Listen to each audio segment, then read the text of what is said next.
আপনার বাচ্চা কি একদমই পড়াশোনা করছে না, বা পড়াশোনা বুঝতেই পারছে না, হয়তো সে করছে অথচ সে বুঝতে পারছে না, পড়লো বাড়িতে ঠিকঠাক ভাবে করছে, কিংবা বাইরে যখন যাচ্ছে বা স্কুলে যখন যাচ্ছে বা এক্সাম যখন হচ্ছে তখন লিখতেই পারছে না, একটা ভ্রম তার মধ্যে কাজ করছে, কিংবা আপনি হয়তো নিজে খুব বেশি ডিস্ট্রাক্টেড থাকছেন, কিংবা আপনি হয়তো ডিসিশন নিতেই পারছেন না, আপনার মধ্যে একটা ইলিউশন কাজ করছে, তাহলে এটা কিন্তু একটা রাহুর খারাপ এফেক্ট। অর্থাৎ রাহুর প্রবলেম কিন্তু আপনার জন্মছকে কোথাও না কোথাও রয়েছে।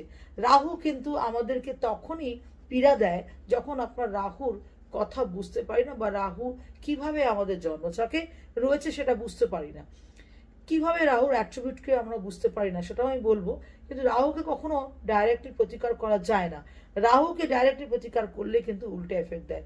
রাহুকে অন্যান্য গ্রহের প্রতিকারের মাধ্যমে রাহুকে কিন্তু ঠিক করা যায়।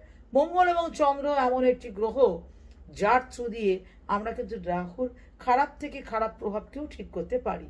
এবং রাহুকে যদি আমরা ঠিক করতে চাই তাহলে কি করতে হবে?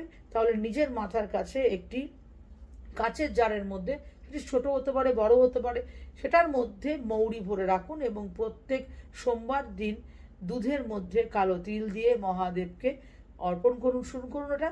আর পারলে মন্দিরে গিয়ে করুন, যদি মন্দিরে না যেতে পারেন তাহলে বাড়িতে করুন, অবশ্যই প্রত্যেক সোমবার দিন করুন। দেখবেন এটা আপনার ওপরে রাহুর যে খারাপ প্রভাব সেটাকে কমিয়ে দেবে এবং ভালো প্রভাব আপনাকে দিতে শুরু করবে।